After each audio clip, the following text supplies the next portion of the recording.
All my dear master for you మీకోసం ఛానల్కు స్వాగతం సుస్వాగతం. ముందుగా మన గురువు గారైన శ్రీ బ్రహ్మఋషి పితామహ పత్రిజీ గారికి, మన గురుమాతకు నా ఆత్మ ప్రణామాలు. రోజు మన ఛానల్కు సీనియర్ పిరమిడ్ మాస్టర్ గారైన ఉపేంద్ర గారు గద్వాల్ డిస్టిక్ ఐజా టౌన్ నుంచి వచ్చారు మాస్టర్స్. ఈరోజు సార్ చెప్పబోయే టాపిక్ ఆరోగ్యము ఆధ్యాత్మిక భాగ్యం. Thank you sir, please welcome. Thank you very much. ముందుగా మనకు ఈ ధ్యానాన్ని మరి ఇంత గొప్ప భాగ్యాన్ని కలిగించిన గురువర్యులు బ్రహ్మర్షి పితామహ పత్రిజీ గారికి శతకోటి ప్రణామాలు తెలియజేస్తూ, మరి మనం ఈరోజు ఆరోగ్యం ఆధ్యాత్మిక భాగ్యం అన్న దాని గురించి తెలుసుకుందాం. ఎందుకంటే ఆరోగ్య మహాభాగ్యం అన్నది ఒక నానుడి. అరే, అది కూడా ఒక విధంగా కరెక్టే. కానీ మహా ఏదైతే ఉందో అది ఆధ్యాత్మికత కంటే ఇంకా గొప్పదైనది ఏం లేదు కదా.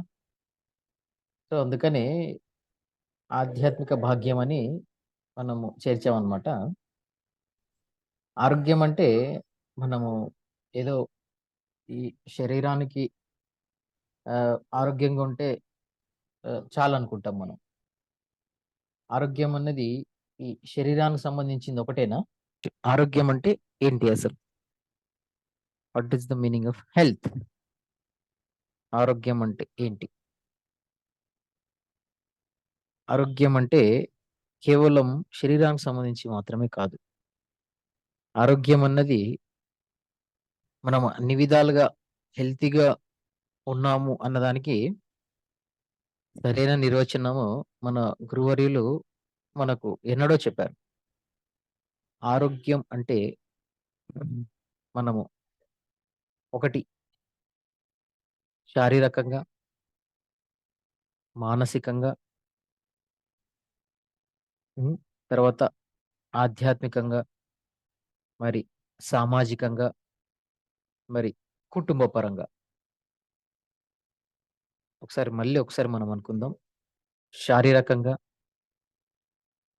మానసికంగా, ఆధ్యాత్మికంగా, సమాజపరంగా, మరి కుటుంబ పరంగా.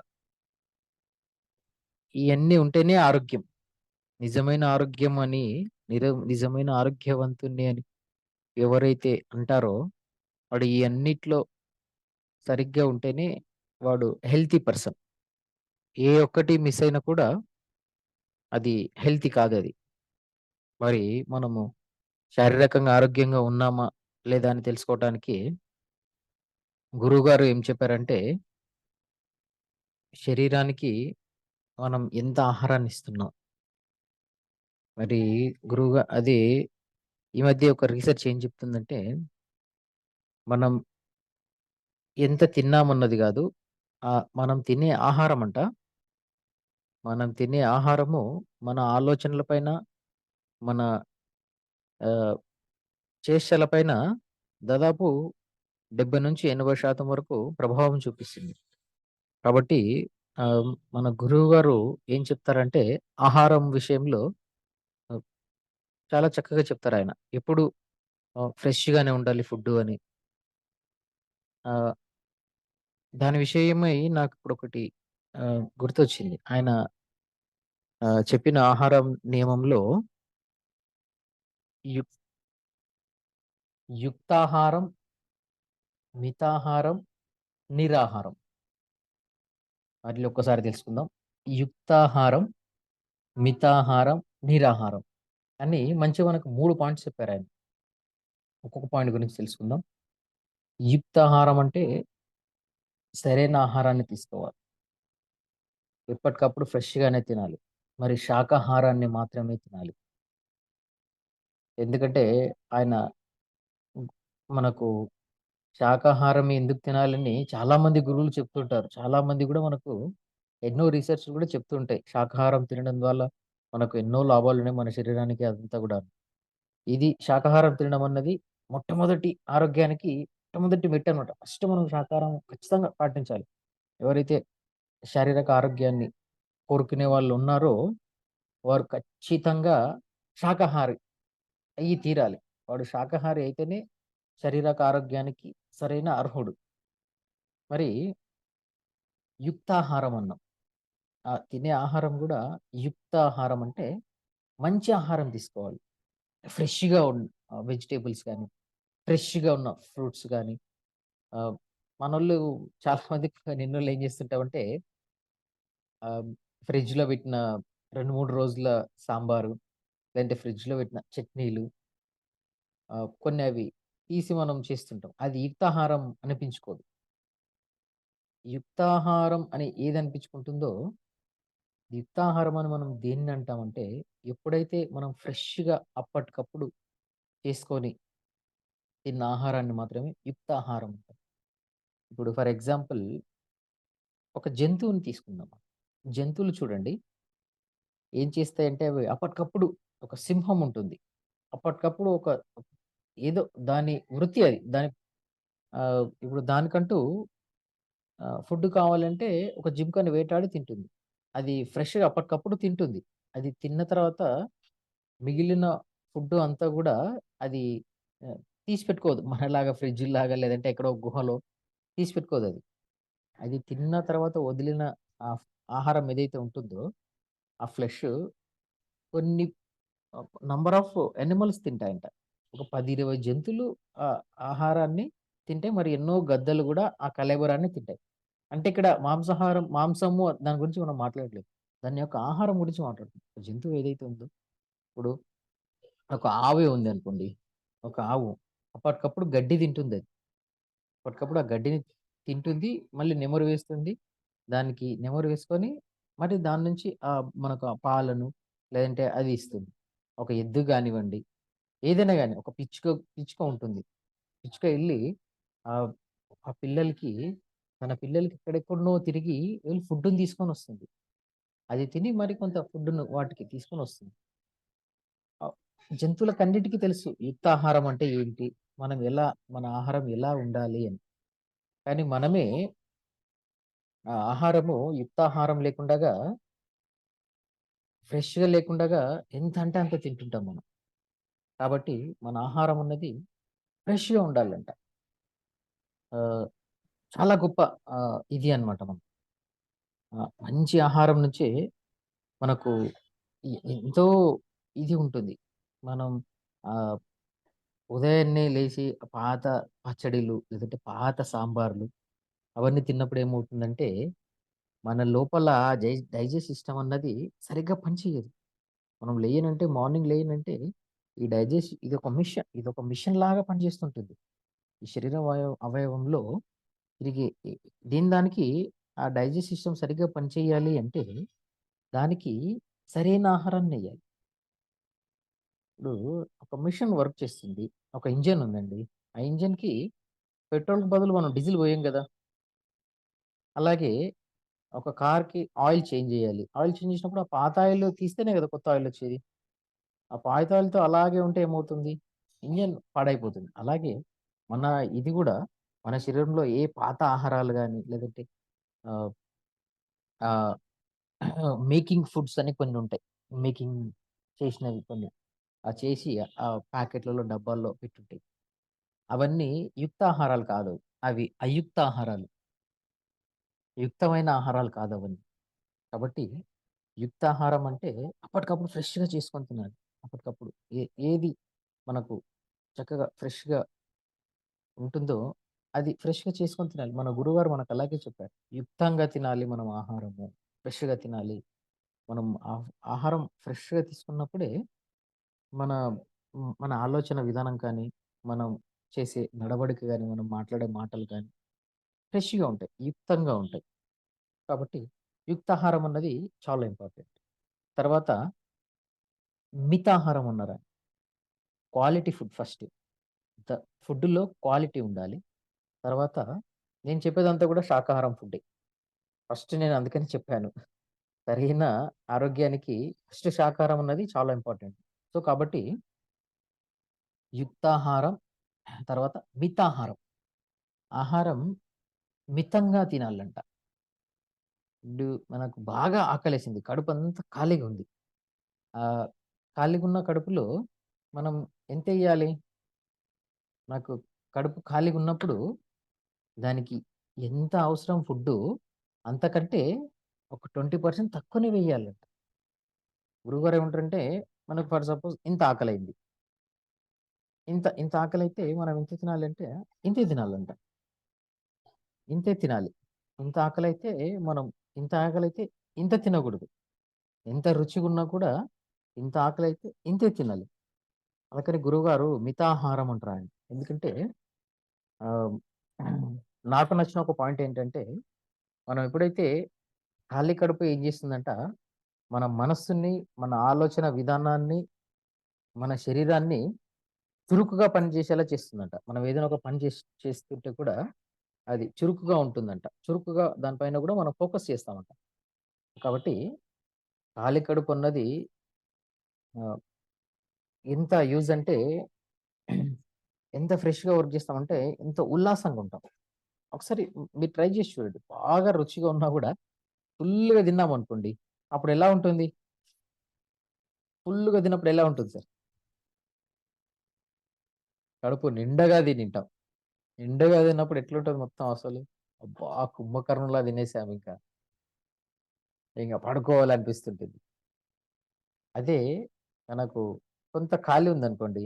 కొంత ఖాళీ ఉన్నప్పుడు ఏమవుతుందంటే, కడుపులో కొంత ఖాళీ అనేది ఆరోగ్యానికి చాలా అవసరమంట. కడుపులో కొంత ఖాళీ ఉన్నప్పుడు ఏమవుతుందంటే, ఆ ఖాళీనెస్ అన్నది ఎంతో మనకు ఆలోచన విధానాన్ని రేకిస్తుంది.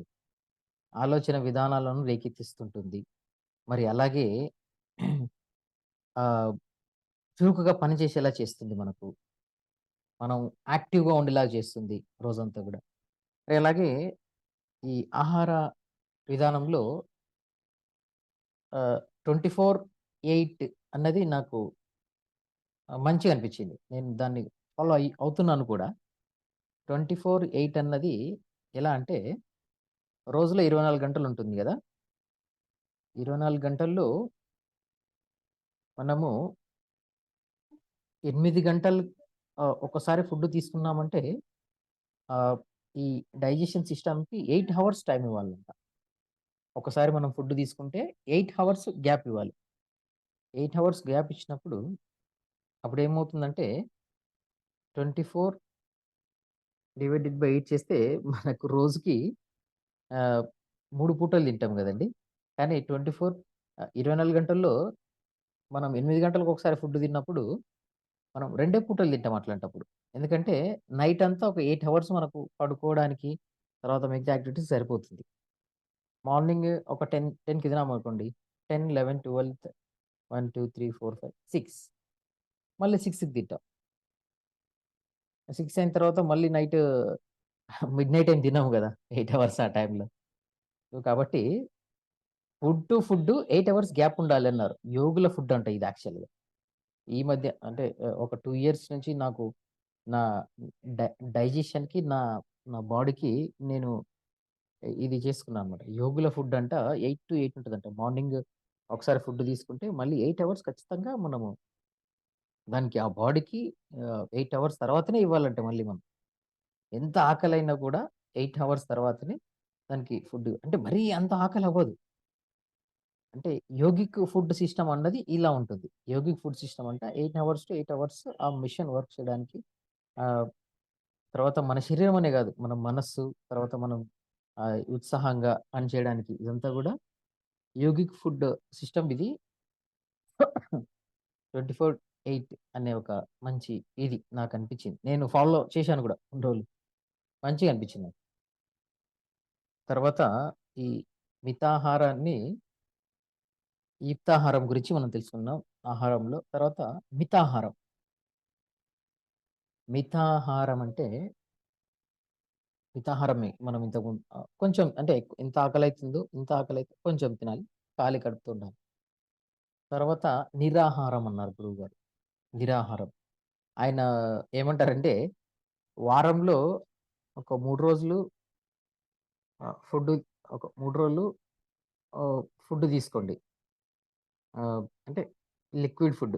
తర్వాత ఒక 3 రోజులు సాలిడ్ ఫుడ్. తర్వాత ఒక 1 డే నో ఫుడ్.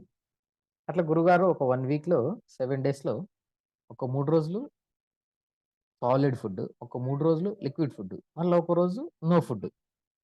దాన్ని నిరాహారం అంటాం. అంటే ఆహారం లేకుండాగా ఒక రోజంతా ఉండగలిగాలి. అందుకని ఆహ్, మన యోగిక్ సైన్స్‌లో గూడా ఏం జెప్తుర్రంటే ఆహ్, లంకనం పరమౌషధం అంటారు. లంకనం పరమౌషధం. లంకనం అన్నది చాలా అవసరం శరీరానికి. అయితే ఒకప్పుడు మన మన తాతలు, మన ముత్తాతలు తర్వాత ఆహ్, అప్పట్లో ఉన్న డాక్టర్స్ కూడా ఏం చెప్పేవాళ్ళంటే, "నీకు ఏదైనా జ్వరం వచ్చింది, ఏదైనా చిన్న ఇల్‌నెస్ అయింది మన శరీరానికి" అంటే ఆ రోజు ఉపవాసం ఉండమంటారన్నమాట. ఖచ్చితంగా అది పాటిస్తే చాలా యూజ్‌ఫుల్ ఉంటుంది. నేనది పాటించాను. నాకేదైనా జ్వరం వచ్చినా, లేదంటే నా శరీరానికి ఏదైనా ఆహ్, ఆహ్, ఈ అనుకోని ఇల్‌నెస్ ఏదైనా జరిగినా గూడా నేను ఉపవాసం ఉంటాను ఖచ్చితంగా. ఆ ఉపవాసం ఉన్నప్పుడు ఏమవుతుందంటే ఆహ్, దానికి సంబంధించింది ఆ శరీరం అంతా గూడా ఏం చేస్తుందంట, ఆ రోగానికి సంబంధించిన అన్నిటిని, ఆ టాక్సిక్స్‌ని, తర్వాత యాంటీ ఆక్సిడెంట్స్ అన్నిటిని గూడా, యాంటీ ఆక్సైడ్స్ అవన్నీ ఉంటాయి గదా! మన బాడీ లోపల ఆ అనారోగ్యానికి సంబంధించిన అన్నిటిని గూడా అది కూడగట్టుకొని ఆరోగ్యాన్ని ఇస్తుందంట మనకి. చూడండి మన శరీరానికి ఎంతో శక్తి ఉంది ఈ శరీరానికి. మన శరీరానికి మనం చెప్పుకోవటమే. చాలామంది ఎట్లా అనుకుంటుంటారంటే అప్పుడే ఆహ్, అంతకుముందే ఆహ్, కొంతమంది ఎట్లుంటారంటే టైంకి టైంకి తినాలి అంటుంటారు.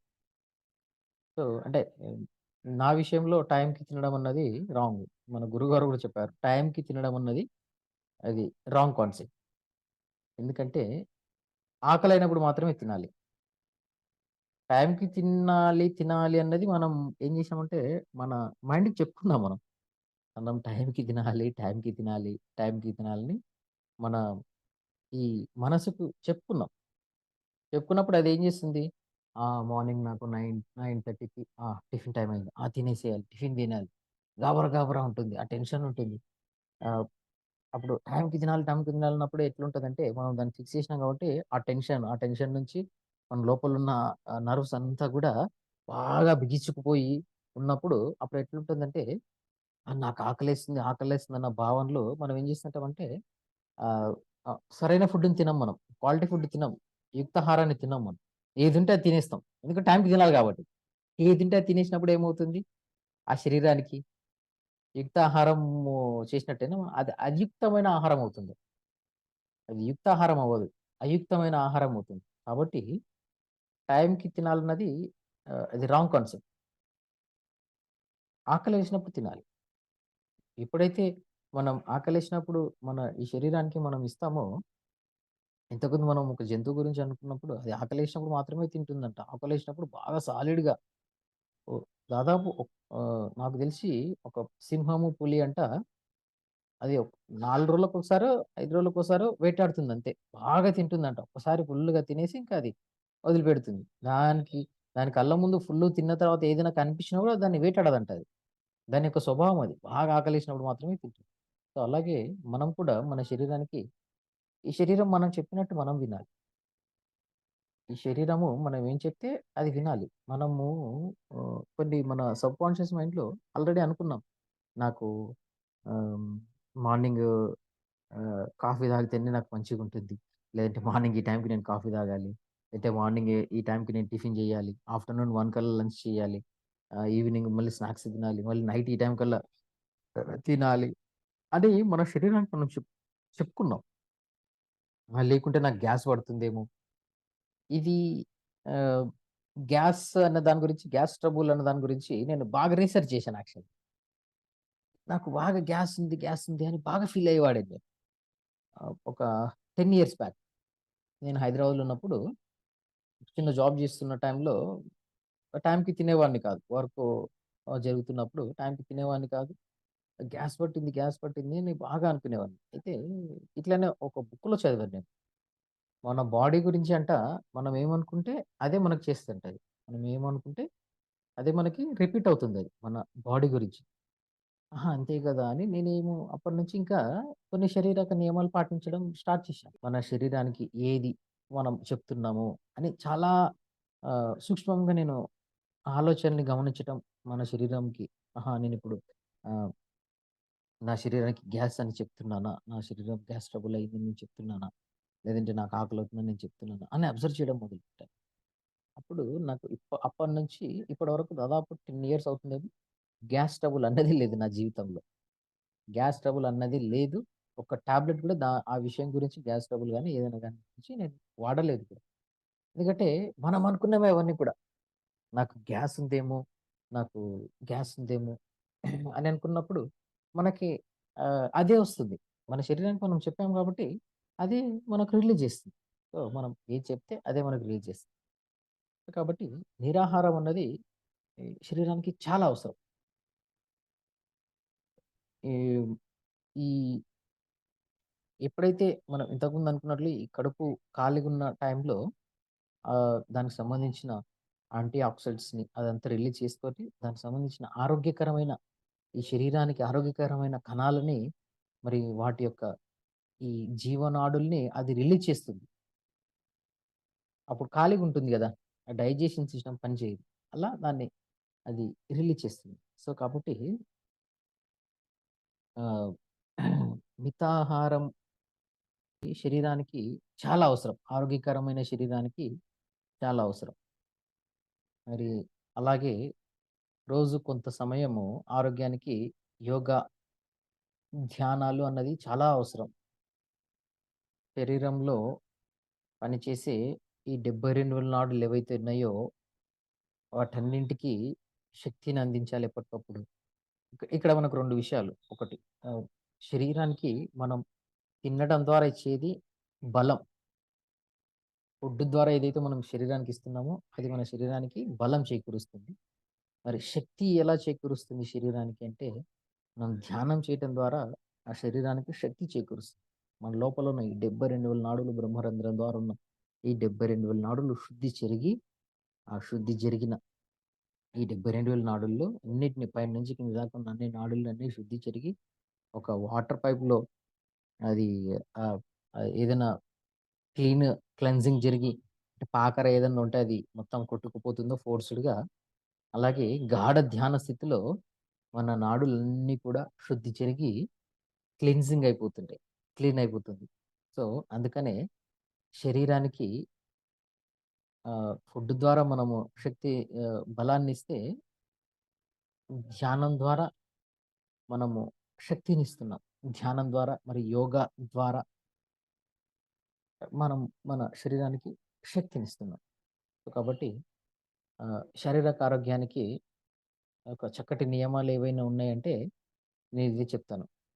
యుక్తాహారం, మితాహారం, నిరాహారం, మరి ధ్యానం, మరి అలాగే ఎప్పటికప్పుడు శరీరాన్ని ఉత్సాహంగా, ఉల్లాసంగా పరచుకోవడానికి. డాన్స్ కూడా చాలా యూజ్ అవుతుంది శరీరానికి. బేసిక్‌గా ఐయామ్ ఎ డాన్స్ మాస్టర్ యాక్చువల్‌గా. నేను ధ్యాన మహాచక్రాలలో మా వైజాగ్ టీము, తర్వాత మా హైదరాబాద్ టీమ్ అందరితో కలిసి డాన్సులు చేసేవాళ్ళం. మరి అలాగే అందులో భాగంగా ఓషో డైనమిక్ మెడిటేషన్ అని ఒకటి చేపుతారు వాళ్ళు. డైనమిక్ మెడిటేషన్ ఏం చెప్తుందంటే, డాన్స్ చేయడం ద్వారా నీ శరీరము, నీ మనస్సు ఉల్లాసం అవుతుందనమాట. శరీరానికి రోజు ఒక అరగంట ధ్యానం, ఒక అరగంట డాన్స్ చేస్తే శరీరానికి ఆరోగ్యం చేకూరుస్తుందంట. ఉత్సాహాన్ని, ఉల్లాసాన్ని, మనసుకు ఉత్సాహాన్ని, ఉల్లాసాన్ని ఇస్తుంది. మరి అలాగే శరీరానికి ఆరోగ్యాన్ని చేకూరుస్తుంది అని ఒక రీసెర్చ్‌లో చెప్పారు. ఈ మధ్యనే చదివాను నేను. ఒక నెల క్రితం. సో, శరీరానికి డాన్స్ కూడా చాలా అవసరం. కాబట్టి మనకు తెలుసు డాన్స్ అన్నది మనకొచ్చినట్లు మనం చేయాలంతే. నాకు రాదు అన్న భావన తీసేయాలి ఫస్ట్. కాబట్టి మనకెట్లొస్తే అట్లా చేయాలి. సో, తర్వాత శారీరక ఆరోగ్యం, మరి మానసిక ఆరోగ్యం అంటే మానసిక ఇది చాలా అవసరం. చాలా ముఖ్యమైన ఆరోగ్యం. ఈ ఆరోగ్యానికి ఎంతసేపున్నా మనకు ఏదైనా గాయమైందంటే, ఏదైనా చేతికి దెబ్బ తగిలింది, లేదంటే ఇక్కడ ఏదైనా కనిపించని నొప్పి మన శరీరానికి తగిలిందంటే, అది మన శరీరానికే అనుకుంటాం మనం. మన శరీరానికి తగిలుంటుంది. కానీ కనిపించని గాయాలు మన మానసికమైన గాయాలు ఏవైతే ఉంటాయో, లైక్ ఫ్రెండ్‌షిప్ రిలేషన్స్ అలాంటివి ఏవైతే ఉంటాయో, శారీరక అనారోగ్యాలు ఇవన్నీ కూడా మానసిక అనారోగ్యాలు. మానసిక అనారోగ్యాలన్నవి అవి ఏ ఆహ్, ఒకటి నానుడి ఉంటుంది. మనోవ్యాధికి మందు లేదు. సో, ఆహ్, మన డాక్టర్స్ ఇప్పటివరకు శరీరానికి మాత్రమే ఆహ్, ఆహ్, క్యాప్సూల్స్ కనిపెట్టారు. మనోవ్యాధికి టాబ్లెట్స్ ఎవరు కనిపించలేదు ఇప్పటివరకు. మనోవ్యాధికి అసలు ఒక టాబ్లెట్ ద్వారా ఏమన్నా నయమవుతుందన్న చరిత్రలోనే లేదు మనోవ్యాధికి. ఏదైనా ఒక టాబ్లెట్ ద్వారా లేదంటే ఏదైనా ఒక ఆపరేషన్ ద్వారా, ఏదైనా ఒక సర్జరీ ద్వారా నయమవుతుంది మన మనస్సుకి సంబంధించిన గాయాలు, మనస్సుకు సంబంధించిన వ్యాధి అని. ఎక్కడా మనకు మనకు లేదు అసలు అది. మనోవ్యాధికి మందు లేదు. కానీ మందు ఉంది. మనోవ్యాధికి మందు లేదు. కానీ మనోవ్యాధికి నిజమైన మందు ఏందంటే, ఈ మనోవ్యాధి ద్వారా నిజంగా ఈ భూమి పైన 70-85% రోగాలు 85% రోగాలు 70 కూడా కాదు. మళ్ళీ మనం తక్కువ చేయకూడదు దాన్ని. ఖచ్చితంగా 85% రోగాలు మన మనస్సు నుంచే వస్తున్నాయంట. మనం ఫీల్ అయ్యటం ద్వారానే మన మనస్సు నుంచి మనం వాటిని రిలీజ్ చేసినప్పుడే అవి మనస్సు నుంచి మన శరీరం పైన ప్రభావం చూపించి అవి వ్యాధి రూపంలో మనకు బయటికొస్తుంది. అందుకని ఈ మనోవ్యాధికి మందు లేదంటారు. ఫర్ ఎగ్జాంపుల్ ఈ మనస్సుని మనం ఎట్ ఎట్లా చెప్తే అట్లా చేస్తుందది. ఈ జ్వరము, తర్వాత ఈ క్యాన్సరు ఇవన్నీ గూడా ఎందుకొస్తుందంట, క్యాన్సర్ అన్నది మన లోపల భావాలని మనం అణిచివేసుకొని ఫర్ ఎగ్జాంపుల్ మనల్ని ఎవరో తిట్టారు. అంటే మనం భయపడ్డాము. వారి ద్వారా మనకు భయముంది. కానీ మనం ఎక్స్‌ప్రెస్ చేయలేకపోతున్నాం. మీరిలా నన్ననకండి. మీరిలా చేయకండి అని మనం అనలేకపోతున్నాం. అవన్నీ కూడా భావాలను మనం ఏం చేస్తున్నామంటే మన లోపలున్న ఈ అరిషడ్ వర్గాలను జయించాక కామ, క్రోధ, లోభ, మోహ, మద, మాత్సర్యాలని వీటిని జయించలేక ఒక్కొక్క దానికి ఇప్పుడు ఒక కోరిక ఉంది. నేను అది చెయ్యాలి, అది చేయాలన్న కోరిక అలాగే ఉన్నప్పుడు అది అలాగే ఉండిపోతుంది నీకు. అది చేయాలన్న కోరిక అలాగే దాన్ని నువ్వు చేయలేనప్పుడు ఏమవుతుందంటే నీ లోపల అలాగే బలంగా నాటుకుపోతుందది. అదొక బ్లాక్‌గా ఉండిపోతుంది. అది అడ్డుగా ఉంటుంది.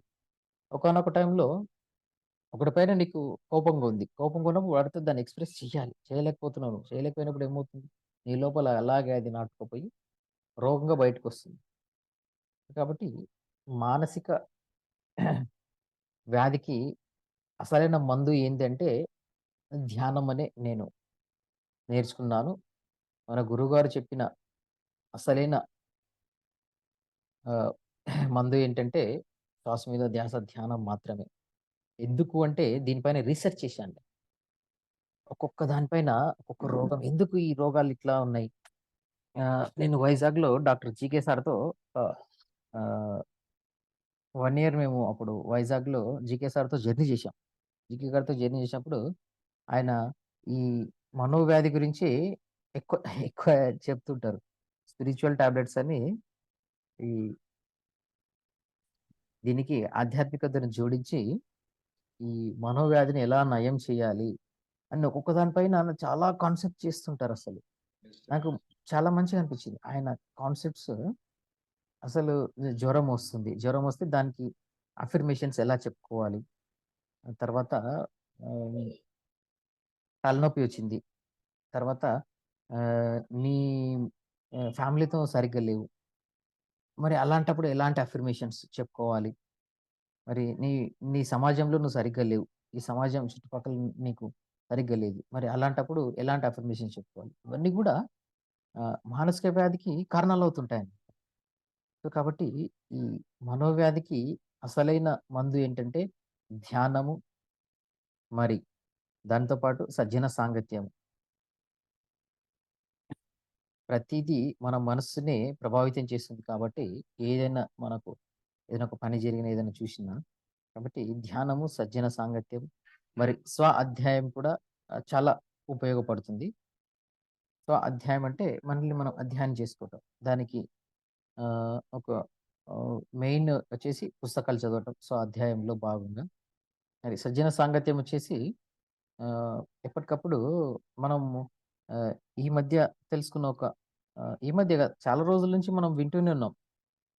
అయితే మనకి ఈ మధ్య బయటపడుతుంది. మీడియా ఉంది కాబట్టి. డిప్రెషన్‌లోకెళ్ళిన వ్యక్తిని మనం ఫ్రీగా వదిలిపెట్టొద్దంట.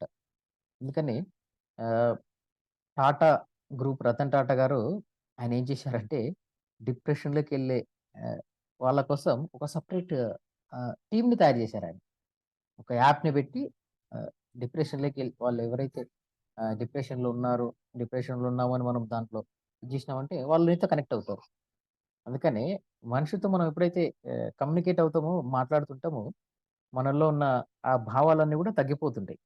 అందుకని ఒంటరిగా ఉండకుండాగా మనం ఎప్పుడైతే ఒక మనిషితో కమ్యూనికేట్ అవుతామో ఆహ్, మనలో ఉన్న ఆ బాధ, ఆ తర్వాత ఆ యొక్క బరువైన మనస్సు అంతా కూడాను తేలికైపోతుంది. అందుకనే చాలా సందర్భాల్లో మనం చూసుంటాం. ఆహా! నీతో ఈ బాధ చెప్పుకున్న తర్వాత నాకు చాలా రిలీఫ్ అయిపోయింది అని. చాలా ఫ్రీగా అయిపోయాను నేనని. కాబట్టి ఎప్పుడైతే ఎవరైతే ఆ డిప్రెషన్‌లో ఉన్నారు.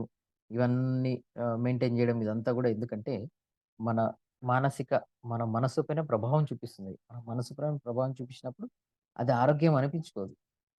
అది మానసిక అనారోగ్యం. ఎప్పుడైతే మానసిక అనారోగ్యం మన లోపల మొదలవుతుందో, ఇంకా మనకు ఏది సపోర్ట్ చేయలేము మనం. ఏ పని చేయలేము. ఏ చదువు చదవలేము. ఏ మనస్సు మనకు సరిగ్గా లేనప్పుడు ఏ వ్యాపారాన్ని చేయలేము. ఏ ఉద్యోగాన్ని సరిగ్గా చేయలేము. ఈ మనస్సుని మన ఆధీనంలో మనం ఉంచుకోవాలంటే చక్కగా మనం రోజు చక్కగా ఈ మనస్సుని ఆహ్, ఎప్పటికప్పుడు ఆహ్, లూజ్‌గా వదిలిపెట్టాలంట. ఫ్రీగా దేనికి రియాక్ట్ అవ్వద్దంట. అందుకనే మనకు ఏం చెప్తారంటే ఆహ్, నాలుగో పందాల్లో హ్మ్, దేన్ని వ్యక్తిగతంగా తీసుకోకండి అంటారు. దేన్ని వ్యక్తిగతంగా తీసుకోవద్దు. మరీ వ్యక్తిగతంగా మనం తీసుకున్నప్పుడు ఏమవుతుందంటే అది పర్సనల్‌గా మనం ఆహ్, ఊగిపోతాం అన్నమాట. పర్సనల్‌గా తీసుకున్నప్పుడు మన దీంతో పాటు, మన శరీరంతో పాటు, మన అవయవాలన్నీ గూడా రియాక్ట్ అయిపోతాయి. మన అవయవాలు రియాక్ట్ అయినప్పుడు ఏమవుతుందంటే, మన లోపల ఒక కెమికల్ రియాక్షన్ జరిగి అన్నీ పాయిజన్ ఆహ్, సెల్స్ రిలీజ్ అవుతాయి. పాయిజన్‌ని పాయిజనైజ్ అయిపోతుంది మన బాడీ. పాయిజన్ సెల్స్ రిలీజ్ అవ్వడం అలా జరుగుతుంది. కాబట్టి ఈ మనోవ్యాధికి మరి ఈ మానసిక దానికి మనం ఏం చేయాలంటే ఎప్పటికప్పుడు పాజిటివ్‌గా ఉండాలి. ఒకటి ఎప్పటికప్పుడు పాజిటివ్‌గా ఉండాలి. తర్వాత మన ఆలోచన విధాన్ని సరిగ్గా ఉంచుకోవాలి. మరి అలాగే దేన్ని వ్యక్తిగతంగా తీసుకోవద్దు. మరి అన్నిటికంటే ముఖ్యం ధ్యానం చేయాలి. మరి అలాగే ఎక్కువ డిప్రెషన్‌లోకెళ్ళే పనులు గాని, ఎక్కువ డిప్రెషన్‌లోకి తీసుకెళ్ళే వ్యక్తులతో గాని, లేదంటే నెగెటివ్ మాటల వ్యక్తులతో గాని మనం ఉండొద్దు. Don't be depress. Don't be depress. Be positive. Be meditator. Be yourself and యాక్టివ్‌గా ఉండాలి. డిప్రెస్‌గా ఉండొద్దెప్పుడు. మెడిటేషన్ చేయాలి రెగ్యులర్‌గా. ఎప్పటికప్పుడు మనుషులతో కమ్యూనికేట్ అవుతూ ఉండాలి. అది మంచి, చెడు ఏదైనా కానీ మనం మనుషులతో కనెక్ట్ అవుతూ ఉండాలి. మరి అలాగే నేను చదివిన ఒక ఆహ్, బుక్ మొత్తం చదవలేదు గానీ, కొంత నేను చదివాను. దాంట్లో మ్యాటర్ ఏంటో నేను తెలుసుకోగలిగాను. 'యు ఆర్ ద ప్లాసిబో' అని జోసెఫ్ మర్ఫీనా? ఆయన పేరు నాకు ఐడియా లేదు. 'యు ఆర్ ద ప్లాసిబో' అని ఒక బుక్ రాసారు. ఒక ఆథర్ ఆయన. ఆయనంట ఆహ్, యాక్సిడెంట్ అయ్యి మొత్తము ఆయన బాడీలో ఉన్న ఆర్గాన్స్ తర్వాత అవన్నీ కూడా పనిచేయకుండగా మొత్తం ఇంకా అంటే మంచాన పడిపోయాడు. చావలేదు గానీ మంచాన పడిపోయాడు. మంచాన పడిపోయేసరికి ఏమన్నారంట ఆహ్, ఆహ్, ఏంటి అసలు నేను ఇలా అయిపోయాను. ఇక డాక్టర్స్ కూడా చేతులెత్తేసారంట. హ్మ్. ఏం చేయలేం మనం. ఇంకా ఏం కాదు. అది ఎంత చేసినా ఏదో సర్జరీ అవి చేసి మనం సెట్ చేసాం కానీ ఇంకేం పోదనేసరికి ఏం చేయాలి? నేను ఏం చేయాలి? అని మనోడు ఏం చేశాడంట తనంతట తానే అఫర్మేషన్స్ అనుకున్నాడంట. ఇంతకుముందు నా కాలు ఎలా పనిచేస్తుందో పాజిటివ్ అఫర్మేషన్స్ అనమాట. కాలు ఎలా పనిచేస్తుందో అది ఊహించుకున్నాడు. నా కాలు ఆహా! ఇలా ఉంది. నా చెయ్యి ఇలా పనిచేస్తుంది. ఇంతకుముందు నేను ఇలా నడుచుకుంటూ వెళ్ళాను. ఈ విధంగా నేను పనులు చేస్తున్నాను అని చేసుకుంటున్న ఆలోచన విధానంలో కొన్ని నెలలు గడిచేంత కొన్ని నెలలు గడిచిన తర్వాత ఆయన ఒక బుక్ రాశారు. ఆ బుక్కు రాయటంతో డాక్టర్స్ కూడా ఆయనను చెక్ జేశారు. ఏంటే క్యూర్‌గా అయిపోయింది మొత్తం ఆయనకు. చక్కగా అన్నీ అయిపోయాయి. ఎలా నువ్వు చేసుకోగలిగావంటే నా ఆరోగ్యం గురించి నా శరీరానికి తెలుసు. ఆరోగ్యం నేనెలా చేసుకోవాలో. అందుకని నా శరీరానికి నేను చెప్పుకున్నాను. నేనెప్పుడు హెల్తీగా ఉంటాను. నేనెప్పుడు ఆరోగ్యంగా ఉన్నాను నేను. నా అన్ని ఆర్గాన్స్ పనిచేస్తున్నాయని ప్రతీదీ చెప్పుకున్నాడంట ఆయన. చాలా పాజిటివ్ అఫర్మేషన్స్. ఎంత పాజిటివ్ అఫర్మేషన్స్ ఉంటే మాత్రం ఆహ్, ఆ చచ్చిపడిన శరీరం చచ్చిపడిపోయింది ఆ శరీరం ఇంక. కేవలం మనిషి ప్రాణం మాత్రమే ఉందంతే. అంతటి శరీరాన్ని తను మళ్ళీ యాక్టివేట్ చేసుకొని, మళ్ళీ రీసైకిల్ అయ్యాడంటే ఎంత పాజిటివ్‌నెస్ ఉండాలి. సో, కాబట్టి జీవితంలో పాజిటివ్‌నెస్ అన్నది చాలా అవసరం. అది మన మనసుని ఎప్పుడు ఆరోగ్యకరంగా ఉంచుతుంది. సో, మానసిక ఆరోగ్యానికి ఇవన్నీ చాలా అవసరం. ముఖ్యంగా ధ్యానం. ధ్యానం చేయటం ద్వారా మానసిక ఆరోగ్యం అన్నది చక్కగా కలుగుతుంది. కమ్యూనికేషన్ మరి అలాగే ఇలాంటి పాజిటివ్ అఫర్మేషన్స్. కాబట్టి అలాగే ఆలోచన విధానం కూడా.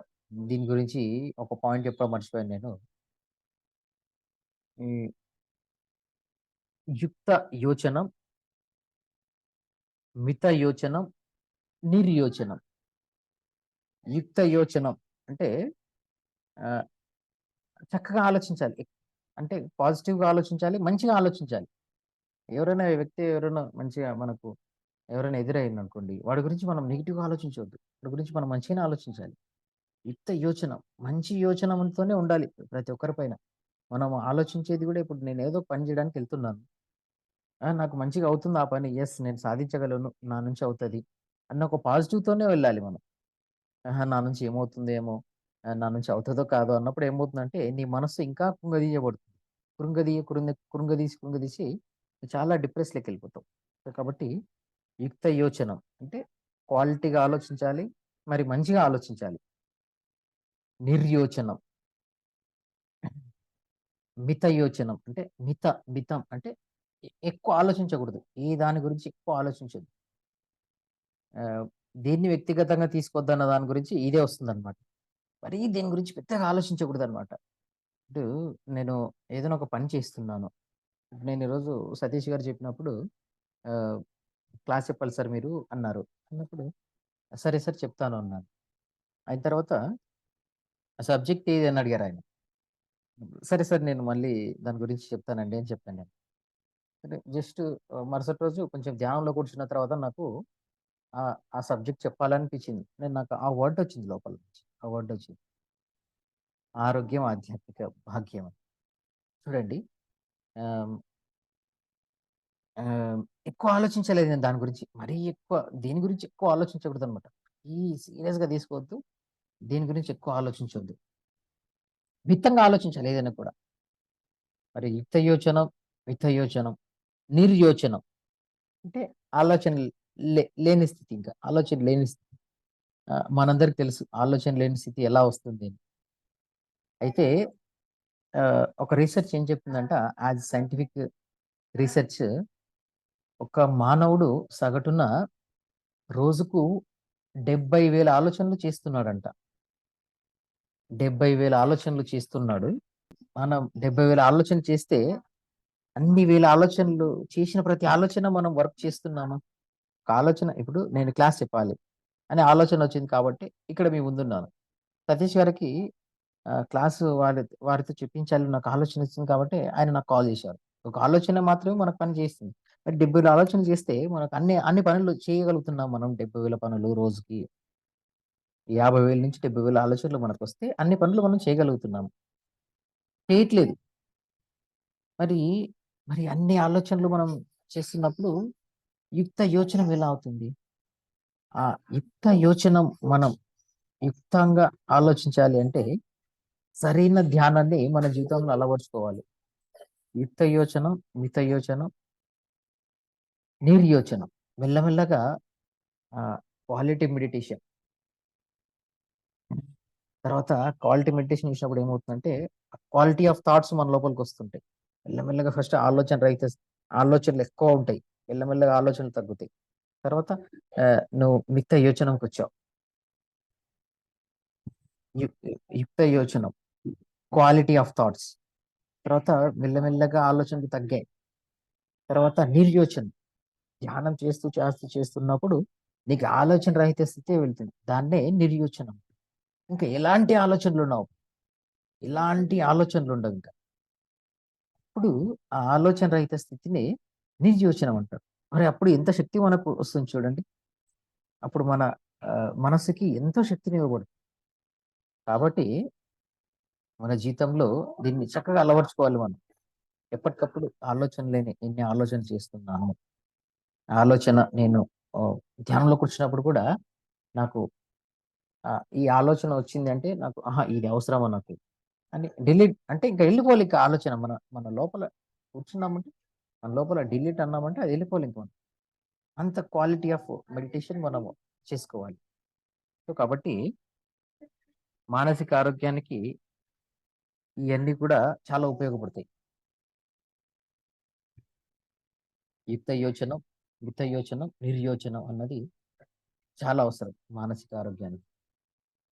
మరి అలాగే శారీరక ఆరోగ్యం, మానసిక ఆరోగ్యం వీటి ద్వారానే మనకు చక్కగా సామాజిక ఆరోగ్యం అన్నది కూడా మనకు చాలా అవసరం. సమాజం ఆరోగ్యంగా ఉంటేనే నీ యొక్క ఆహ్, ఈ ఈ నువ్వు ఏంటన్నది తెలుస్తుంది. ఇప్పుడు నేను మంచిగానే ధ్యానం చేస్తున్నా, అంతా చేస్తున్నా ఓకే. కానీ బయటోడు మాత్రం వాడు ధ్యానం చేయట్లేదు. ఛీ! వాడు వెధవ వాడు అసలు ధ్యానమే చేయడు వాడు. ధ్యానం చేయనోళ్ళు అస్సలు వేస్ట్‌లు, మూర్ఖులు అనుకుంటే మనం సమాజంలో మంచిగా ఉన్నట్టేనా? సమాజంలో మనము నడవడిక మంచిగున్నట్టేనా? ఆ! గురువుగారు ఏమంటారంటే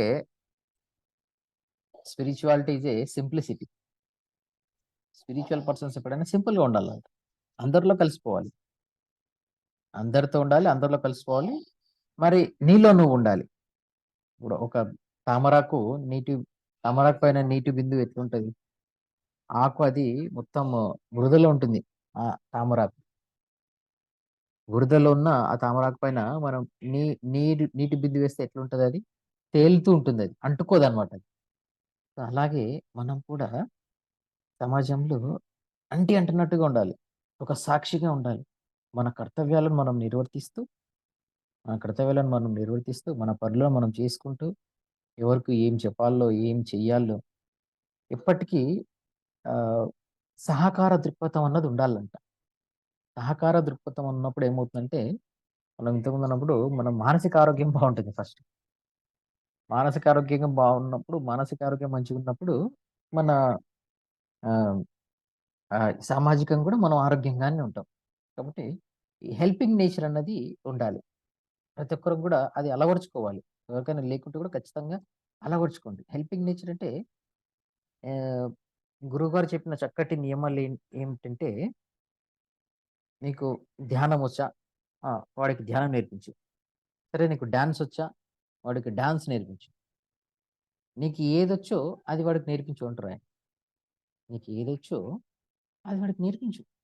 అది నేర్పించినప్పుడే నువ్వు చక్కగా నువ్వు మానసికంగా ఆరోగ్యంగా ఉంటావు ఫస్ట్. సో, కాబట్టి ఈ హెల్పింగ్ నేచర్ అన్నది ఈ సహకార దృక్పథం ఎప్పుడైతే మన జీవితంలో మనం అలవరుచుకుంటామో, మనం సామాజికంగా చక్కగా హెల్తీగా ఉంటాం. మరి అలాగే కుటుంబ ఫ్యామిలీ ఫ్యామిలీ అన్నది కూడా చాలా అవసరం. ఒకానొక టైంలో నాకు ఆహ్, ఇంకా చాలింక ఇదే జీవితం. ఇంక వద్దు. వేరే ఏమొద్దు. కుటుంబము ఏమొద్దు. ఇంకా ఇలాగే ఈ ధ్యానము, ఈ క్లాసెస్ అయి చేసుకుంటూనే ఉందాం అనుకున్న టైంలో నాకు ఆహ్, 'ఉపయోగాత్మకత' పుస్తకంలో నాకొక మంచి లైన్ బుక్ చదివేటప్పుడు నాకనిపించింది. 'ఉపయోగాత్మకత' పుస్తకం చదివిన ప్రతిసారి కూడా నేను ఎంతో కొంత నేర్చుకుంటా. ఏదో ఒకటి నా జీవితం పైన ప్రభావం చూపిస్తుందది. అప్పుడు ఏదో ఒక గురువు నుంచి కానీ, లేదంటే నీ లోపల ఏదో ఒక సందేశం వస్తే కానీ నువ్వు సంసారాన్ని వదలొద్దు అన్నారాయన. దాంట్లో ఆ బుక్కులో లైన్ నా కోసమే చెప్పినట్లు అనిపించింది. నేను దీని గురించి చాలా ఆహ్, అంటే కొంచెం డైలమా ఉన్నా అప్పుడు. అంటే మ్యారేజ్ ఇవన్నీ ఫ్యామిలీ ఉండాలా ఖచ్చితంగా, లేదంటే లేకుండా గూడా ఉండొచ్చు గదా! అనుకున్న టైంలో నాకు ఇది చక్కటి క్లారిటీ ఇచ్చింది. ఒకటి తర్వాత గురువుగారు చెప్పిన కొన్ని ఇది కూడా, నువ్వు సన్యాసిదేముంది నాయనా, వాడొక్కడుంటాడు. చక్కగా ఏదో ఇంత ఇంత తింటాడు. చక్కగా వాడు చెప్పింది సాధన చేసుకుంటాడు. వాడిని వాడు చూసుకుంటాడు. కానీ నువ్వు సంసారంలో ఉండి, ఈ సాంసారిక బాధ్యతలు నిర్వర్తిస్తూ, మరి ఈ ఆధ్యాత్మిక మార్గంలో ఉన్నవాడికి వాడే ఎక్కువ నేర్చుకోగలుగుతాడు. వాడే తొందరగా ఆహ్, ఎన్‌లైటెండ్ అవుతాడు అన్నారాయన. వాడే తొందరగా గూడా ఇంటెలిజెంట్, ఎందుకంటే ఎక్కువ నేర్చుకుంటాం మనం. ఈ ఫిజికల్ ప్లేన్‌లో ఎక్కువ నేర్చుకుంటాం. మనకొచ్చినన్ని ఎక్స్‌పీరియన్సెస్ వాళ్ళకి రావు. ఇంకా వాళ్ళనెవరు క్వెషన్ జేయరు. మనకు మన బిజినెస్‌లో చాలామంది మనకు క్వెషన్ జేస్తుంటారు. బయట మన ఫ్యామిలీస్ ఇవన్నీ గూడా మనం ఎప్పటికప్పుడు నేర్చుకుంటాం. పేషెన్స్, వీటి ద్వారా నాకు పేషెన్స్ చాలా పెరిగింది. లేకుంటే ఇప్పుడు కొంచెం నాకు పేషెన్స్ చాలా తక్కువుండేది. ఆ పేషెన్స్ లెవెల్స్ అన్నవి నాకు దీని ద్వారా బాగా పెరిగింది. సో, కాబట్టి మనం సంసారంలోనే నిర్వాణం ఉన్న ఒక బుద్ధుడు చెప్పిన, మరి అలాగే ఆహ్, మన గురువుగారు చెప్పినా కూడా అదే బాటలోనే నడుస్తున్నాం. అయితే నాకు అంతకంటే మంచి ఇన్‌స్పిరేషన్ ఏమనిపించిందంటే, హ్మ్. ఆయన యుక్తేశ్వర్ గిరి గారో, యుక్తేశ్వర్ గిరి. ఆయన ఒక రైల్వే ఎంప్లాయీ ఆయన యాక్చువల్లీ. రైల్వే ఎంప్లాయీ అయ్యుండి కూడా ఆయన రైల్వే జాబ్ చేస్తూనే వారి గురువు గారిని లాహిరి మహేషయ్యని కలిసేటోళ్ళంట ఆయన. కొన్ని రోజులు లీవ్ పెట్టి మళ్ళీ ఆ సంసార జీవితంలో ఉంటూనే మళ్ళీ వాళ్ళ గురువుని కలవడానికి ఎళ్ళేటోళ్ళాయన. ఆయనకు కూడా చాలా ఫ్యామిలీ, ఉమ్మడి కుటుంబం. చాలా పెద్ద ఫ్యామిలీ. అయినా గూడా ఆయన ఈ సాంసారిక జీవితం చేసుకుంటూ గూడా నిర్వాణం పొందారు. లాహిరి మహర్షి గురువు గారు. నాకు అది గూడా ఒక ఇన్‌స్పిరేషన్ అనిపించింది. ఆహా! ఈయన సంసారిక జీవితం చేస్తూనే, అంటే రైల్వే జాబ్ చేస్తూ, మరి అలాగే పిల్లలు, భార్య, ఇయన్నీ కుటుంబ బాధ్యతలు నిర్వర్తిస్తూనే మనకు చక్కగా ఒక ఎగ్జాంపుల్ లాగా అనిపించింది నాకాయన. ఒక యోగాత్మకత పుస్తకంలో. సో, కాబట్టి ఆహ్, నాకు ఈ ఫిజికల్ ప్లేన్‌లో మనం ఉన్నాం కాబట్టి, ఈ సాంసారిక జీవితంలో ఫ్యామిలీ యొక్క హెల్త్ ఇష్యూస్ గూడా చాలా అవసరమని, మరి అలాగే ఫ్యామిలీ హెల్త్ అంటే ముఖ్యంగా మన రిలేషన్స్, మన ఆహ్, మన ఫ్యామిలీస్‌తో మనం ఎలా ఉంటున్నాం, వారితో ఎలా మెలుగుతున్నాం అన్నది గూడా చాలా అవసరం మనకి. ఆ రిలేషన్స్. కాబట్టి ఆహ్, నా వరకు నేను తెలుసుకున్నదేంటంటే, నా ఇన్నేళ్ల ఆహ్, నా ఫ్యామిలీ లైఫ్ స్టార్ట్ అయ్యి 2016 మ్యారేజ్ అయింది. 16, 17, 18, 19, 20. సో, 8 ఇయర్స్‌లో నేను నేర్చుకున్నదేంటంటే, ఆహ్, సాక్షిగా ఉండాలని నేర్చుకున్నాను. ఈ ఫిజికల్ ఈ ఫ్యామిలీ లైఫ్‌లో ఒక్కొక్కరు ఒకలాగుంటారు. ఒక్కొక్కరు ఒక మైండ్ సెట్‌తో ఉంటారు. వీలైతే వాళ్ళకి మనము ఆహ్, చెప్పాలి. అంతేగాని ఎవరిని మనం సరి చేయలేం. ఒకటి గుర్తుపెట్టుకుందాం మనం. దీంట్లో ఎట్లుంటదంటే, ఇక్కడ ఒక మెయిన్ పాయింట్‌గా నేను నేర్చుకున్నదేంటంటే, నీ పక్కన మన ఫ్యామిలీలో మహాత్ముడున్నా గూడా మనం గుర్తించలేం. మన ఫ్యామిలీలో మహాత్ముడున్నా మనం గుర్తించలేం. పక్కన ఒక వెధవ ఉన్నా గూడా వాడిని మహాత్ముడిలాగా ఫీల్ అవుతాం మనం. నేనిది నేర్చుకున్నా ఫ్యామిలీలో. కాబట్టి మనం సాక్షిగా ఉండాలి. మన మార్పు చూసి వాళ్ళ ఫ్యామిలీ మెంబర్స్ కూడా మారుతుంటారు. కాబట్టి ఫ్యామిలీ హెల్త్ అన్నది ఆహ్, సాక్షిగా ఉండాలని నేర్చుకున్నాను నేను. అది చాలా ఇంపార్టెంట్. ఆ తర్వాత అన్నిటికంటే ముఖ్యమైనది, మరి ఈ ఇది ఉంటేనే ఇవన్నీ హెల్తీగా ఉంటాయి. ఇది లేకుంటే ఇయన్నీ జీరో అని ఎప్పుడైతే నేను ధ్యానం చేశానో, ఎప్పుడైతే నేను గురువు గారిని కలిసానో, సుభాష్ పత్రిజీ గారిని, ఎప్పుడైతే ఆయన పుస్తకాలు చదివానో, ఎప్పుడైతే నేను సజ్జన సాంగత్యాలు చేశాను. ఎప్పుడైతే ధ్యాన మహాచక్రాల్లో పాల్గొన్నానో, నేను ఈ యొక్క ఆధ్యాత్మిక ఆరోగ్యం గురించి నేను తెలుసుకున్నాను. మరి ఈ యొక్క ఆధ్యాత్మిక ఆరోగ్యం అన్నది మనం ఏదో పూజలు చేస్తున్నాం. పూజ కోటి సమం స్తోత్రం, స్తోత్ర కోటి సమం జప, జప కోటి సమం ధ్యానం, ధ్యాన కోటి సమం లయ అని అంటారు. ఇంతకుముందు పూజలు చేసేవాడిని నేను. బాగా పూజలు చేసేటోన్ని. అన్ని పూజలు చేసినా కూడా నాకెందుకో లోపల ఏదో వెలితి. ఆ వెలితి అనారోగ్యం. ఆ వెలితి అన్నది మానసిక అనారోగ్యం అది. నాకు తెలీదు. ఆ మానసిక అనారోగ్యం అంటే ఏంటో తెలీదు. శారీరక అనారోగ్యం అంటే ఏంటో తెలీదు. ఏదో వెలితి నా లోపలుంది. బాగా డిప్రెషన్‌లో ఉన్నా అప్పుడు నేను. 2007 అంతకంటే ముందు. ఆహ్, చదువులో ఫెయిల్ అవ్వటము, తర్వాత ఆ మానసిక వెలితి ఏంటో నాకు తెలియలేదు. ఎప్పుడైతే హ్మ్, మా ఇంటి పక్కన ఆయన బాబు నువ్వు ధ్యానం చెయ్ అన్నప్పుడు, నాకెప్పుడైతే నా జీవితంలో ధ్యానం వచ్చిందో, నేను నిజమైన ఆరోగ్యవంతుడినయ్యాను. కాబట్టి ఆధ్యాత్మిక ఆరోగ్యమే నిజమైన ఆరోగ్యం. ఎప్పుడైతే నేను ఆధ్యాత్మిక పుస్తకాలు, మరి అలాగే ఆధ్యాత్మికత వైపు అడుగులు వేశానో, అప్పుడే నాకు నిజమైన ఆరోగ్యం అంటే ఏంటో తెలిసింది. శారీరకంగా అనారోగ్యంగా ఉన్నా అంతకుముందు నేను. మానసికంగా అనారోగ్యంగా ఉన్నా. సామాజికంగా అనారోగ్యంగా ఉన్నా. ఫ్యామిలీలో సరిగ్గా నేను మింగిల్ అవ్వలేకపోతున్నా. అంటే ఈ అన్నింటికి కారణం ఏంటి అంటే హ్మ్. ఇవన్నింటికి ఈ అన్ని అనారోగ్యాలకు కారణం ఏంటంటే, నీ ఆధ్యాత్మికత ప్రయాణం సరిగ్గా లేకపోవడం. అసలు ఆధ్యాత్మికత అంటే ఏంటో కూడా తెలియని స్థితి అన్నమాట అది మనకి. మరి అలాంటి స్థితిలో ఉన్న నాకు అసలు ఈ జీవితాన్నే ఛాలెంజ్ చేద్దాం. ఇక జీవితమే వద్దు అనుకున్న టైంలో సూసైడ్ అటెంప్ట్ కూడా చేసుకున్నాం. ఇంట్లో నుంచి పారిపోవడం కూడా అయింది. సూసైడ్ అటెంప్ట్ చేసుకున్నాం. అది అవ్వలేదు. అప్పుడు గురువుగారు చెప్పిన ఒక పాయింట్ నాకు మంచిగా అనిపించింది. ఈ భూమి పైన నువ్వు ఇంకా బ్రతికి ఉన్నావు అంటే, నువ్వు చేయవలసిన కార్యం ఉంది కాబట్టి, ఇంకా ఈ భూమిపై నువ్వు ఉన్నావు అన్న ఒక గొప్ప కర్తవ్యం నాకు. అంటే అది నా గురించి చెప్పిందా అని మహాభారత బుక్‌లో చదివాను నేను. 'ఇల్యూషన్స్' అని ఇంగ్లీష్‌లో ఉంటుంది. 'మహాభారత' అనే బుక్‌లో నేను చదివాను. అప్పుడు ఆహా! ఇది నా కోసమే చెప్పారేమో అన్నట్లు అనిపించింది నాకు.